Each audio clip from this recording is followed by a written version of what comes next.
જય જલારામ। આજે વસંત પંચમીના રોજ શ્રી વીરબાઈ માની જન્મ જયંતિ નિમિત્તે સાવરકુંડલા શ્રી વીરબાઈ મા ટિફિન સેવા ટ્રસ્ટ દ્વારા તથા સાવરકુંડલા મહાજન સાથે રાખી આજ ગાતી ભોજન કરાવેલ છે। ત્યારબાદ જલારામ મંદિરે રોટલાનો અન્નકૂટ કરાવેલો, વીરબાઈ મા ટિફિન સેવામાં પૂજન કરાવેલું। બપોરે બૈરાઓનો બહેનોનો સત્સંગ રાખેલો અને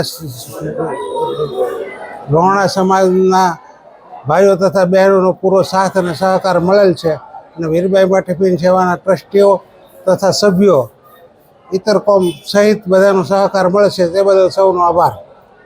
વીરબાઈ મા ટિફિન સેવા દર ત્રીજા બુધવારે, મહિનાના ત્રીજા બુધવારે મોતિયાના કેમ્પ કરે છે, દર બીજા બુધવારે આયુર્વેદિક કેમ્પ કરે છે। ત્યારબાદ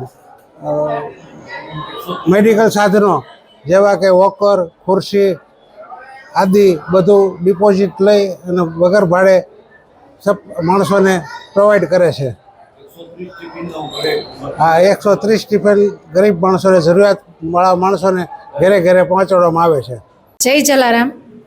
આજરોજ સાવરકુંડલા મુકામે વીરબાઈ મા ટિફિન સેવા અંતર્ગત પૂજ્ય વીરબાઈ માતાની 219મી જન્મ જયંતિની ઉજવણી રૂપે દરેક લોહાણા સમાજની સંસ્થાઓ વતી, જલારામ બાપાના મંદિર વતી, વીરબાઈ મા ટ્રસ્ટ વતી ઉજવણી રૂપે મહાપ્રસાદનું ભોજનનું આયોજન કરેલ છે અને તે મંદિરની અંદર ધ્વજારોહણ, મહાઆરતી અને અન્ય ધાર્મિક પ્રસંગોની ઉજવણી કરવામાં આવેલ હતી।